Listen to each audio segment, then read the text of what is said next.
Council of Higher Secondary Education Manipur Class 12 examination da science stream gi oina first person lograba Yohen Longjam gi magi journey sida kari kari awa nungai gi matang da wari sanabagi matang da losege I father's name na Longjam Wilbur Singh aduga I mother's name na Longjam Lakshmi Devi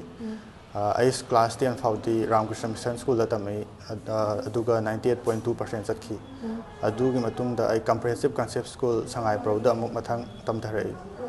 I class hajik loiraga afaba institute amada graduation loisalaga I civil service ki line chani I babana wazaman khoi mana housewife science I ahamba net ji ka sum interested oiba adudagi logiben exam ayamana dum loing try to salani aduga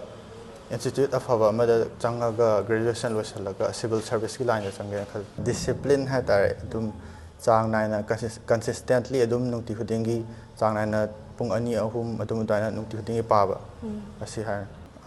makhoi da su dum nungti khudingi chang naina discipline ama laina consistently adum nungti khudingi pung pabam thokpa dum paba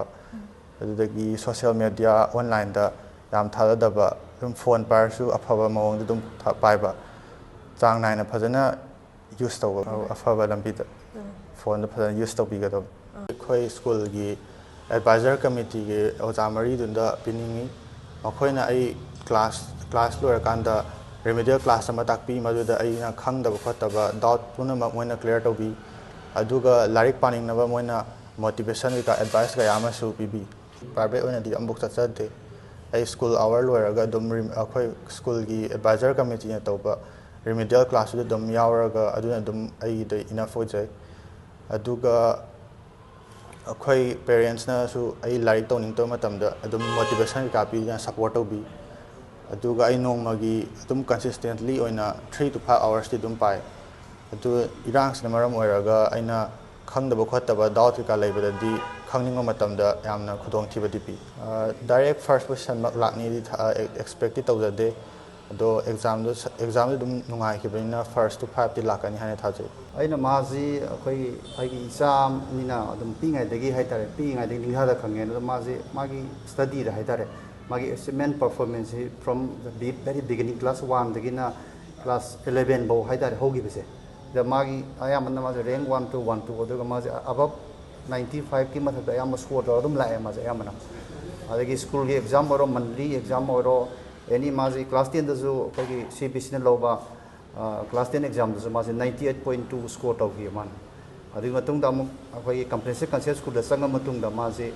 adum class 11 gi oro maji adum magi consistent performance haitare am fluctuation di leite mai amuna yam phanga amuna yam handa basum ba yaute mai adum consistently 90 95 500 bas 90 dagi pak 100 re ma yam 93 94 95 97 mai sum sapani na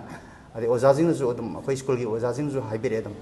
mai re process sumaina phajabaji oja yam yaudabni ma je koi am expect tawi koi rank 1 mak oja koi expect tawi khole na ingo yam comment yam bire haitare adugi comment dagi aina su sidi aingon su asam ma dudi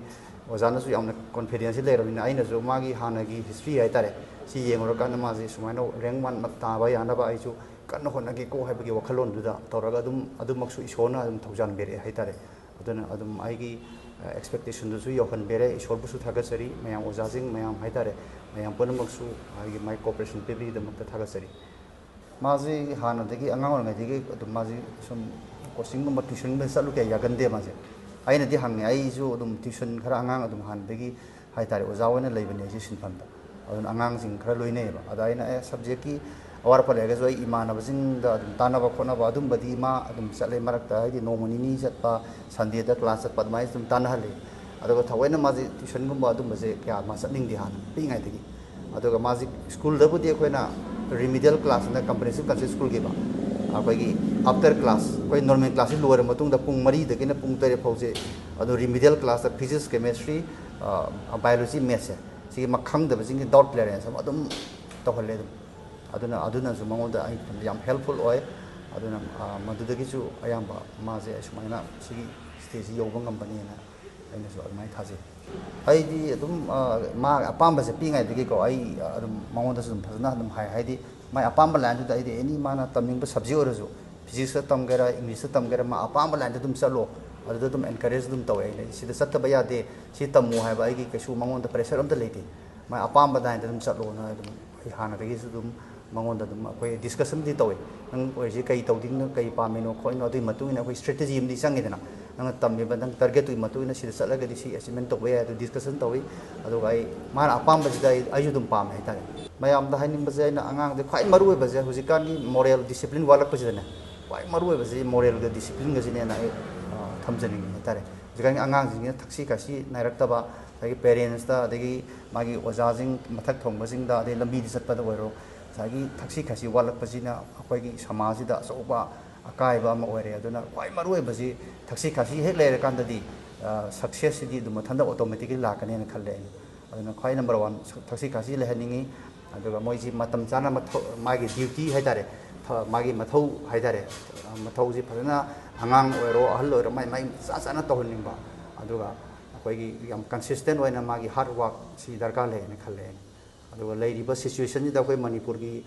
ꯍꯧꯖꯤꯛ ꯂꯩꯔꯤꯕ ꯁꯤꯆꯨꯋꯦꯁꯟꯁꯤꯗꯗꯤ ꯑꯩꯈꯣꯏ ꯂꯥꯏꯔꯤꯛ ꯂꯥꯏꯁꯨ ꯇꯝꯕꯗꯗꯤ ꯃꯁꯤ ꯑꯆꯧꯕ ꯑꯄꯟꯕ ꯑꯃ ꯑꯣꯏꯕꯅꯤ나 ꯑꯍꯥꯟꯕꯗ ꯑꯩꯈꯣꯏ ꯁꯥꯟꯇꯤ ꯄꯨꯔꯛꯄꯁꯦ ꯁꯤꯅ ꯅꯝꯕꯔ ꯋꯥꯟ ꯑꯩꯈꯣꯏ ꯄ꯭ꯔꯥꯏꯌꯣꯔꯤꯇꯤ ꯑꯩꯈꯣꯏ ꯄ꯭ꯔꯖꯥꯁꯤꯡ ꯅꯠꯇꯅ ꯂꯩꯉꯥꯛ ꯄ꯭ꯔꯖꯥ ꯑꯃꯁꯨꯡ ꯁꯤꯑꯁꯣ ꯃꯌꯥꯝꯁꯦ ꯄꯨꯂꯞ ꯈꯨꯠꯁꯝꯅꯔꯒ ꯑꯍꯥꯟꯕꯗ ꯑꯩꯈꯣꯏꯒꯤ ꯁ꯭ꯇꯦꯠꯁꯤ ꯑꯃꯨꯛꯇꯪ ꯁꯥꯟꯇꯤꯁꯤ ꯍꯟꯖꯤꯟꯕꯁꯦ ꯁꯤꯗ ꯅꯝꯕꯔ ꯋꯥꯟ ꯄ꯭ꯔꯥꯏꯌꯣꯔꯤꯇꯤ ꯄꯤꯕ ꯄꯥꯝꯃꯦ ꯑꯩ ꯃꯥꯅ ꯁꯨꯝ ꯄꯥꯎꯗꯒꯤ ꯁꯨꯃꯥꯏꯅ ꯃꯥꯅ ꯐꯥꯔꯁ ꯄꯣꯖꯤꯁꯟ ꯇꯥꯕꯗꯀꯣ ꯑꯗꯨꯛꯀꯤ ꯃꯇꯤꯛ ꯍꯔꯥꯎꯋꯦ ꯍꯥꯏꯇꯥꯔꯦꯀꯣ ꯍꯥꯏꯅꯤꯡꯉꯥꯏ ꯂꯩꯇꯅ ꯍꯔꯥꯎꯋꯦ ꯍꯥꯏꯇꯥꯔꯦ ꯆꯥꯕ ꯊꯛꯄ ꯑꯩꯅ ꯈꯔ ꯒꯥꯏꯗ ꯇꯧꯕ ꯈꯣꯠꯄ ꯃꯥ ꯌꯦꯡꯁꯤꯟꯕ ꯅꯠꯇꯅ ꯀꯩꯁꯨ ꯂꯥꯏꯔꯤꯛ ꯄꯥꯕꯩꯗꯤ ꯌꯥꯝ ꯀꯥ ꯍꯦꯟꯅ ꯍꯥꯏꯅꯕ ꯂꯩꯇꯦꯕ ꯃꯉꯣꯟꯗ ꯑꯗꯨꯅ ꯃꯥꯅ ꯁꯦꯜꯐ ꯑꯗꯨꯝ ꯄꯥꯖꯕꯅꯤꯅ ꯑꯩꯅ ꯃꯥꯏ ꯈꯔ ꯑꯗꯨꯝꯕ ꯒꯥꯏꯗ ꯇꯧꯔ ꯑꯗꯨ ꯃꯉꯥꯏ ꯍꯣꯏ ꯑꯩꯈꯣꯏ ꯃꯥꯅ ꯇꯝꯃꯛꯄ ꯁ꯭ꯀꯨꯜꯒꯤ ꯑꯣꯖꯥꯁꯤꯡꯗꯣ ꯃꯥꯒꯤꯗꯃꯛꯇꯗꯤ ꯌꯥꯝꯅ ꯍꯥꯏꯗꯤ ꯒꯥꯏꯗ ꯇꯧꯕꯤꯕ ꯈꯣꯠꯄꯤꯕ ꯍꯥꯏꯗꯤ ꯌꯥꯝ ꯃꯇꯦꯡ ꯇꯧꯋꯦꯕ ꯑꯗꯣ ꯁ꯭ꯀꯨꯜꯒꯤ ꯑꯣꯖꯥꯁꯤꯡꯒꯨꯝꯕꯗ ꯄꯤꯅꯤꯡꯉꯤ ꯃꯇꯨꯡ ꯇꯥꯔꯛꯄꯗꯁꯨ ꯅꯪꯒꯤ ꯇꯨꯡꯗ ꯂꯥꯛꯀꯗꯕ ꯂꯥꯏꯐꯁꯤꯗꯀꯣ ꯌꯥꯝ ꯃꯥꯏ ꯄꯥꯛꯄ ꯑꯣꯏꯔꯁꯅꯨ ꯍꯥꯏꯅ ꯑꯩꯈꯣꯏ ꯃꯃꯤ ꯇꯤꯚꯤ ꯁꯥꯏꯠꯇꯒꯤꯁꯨ ꯋꯤꯁ ꯇꯧꯔꯝꯒꯦ ꯑꯣꯏꯖꯔꯒꯦ ꯊꯦꯡꯛ ꯌꯨ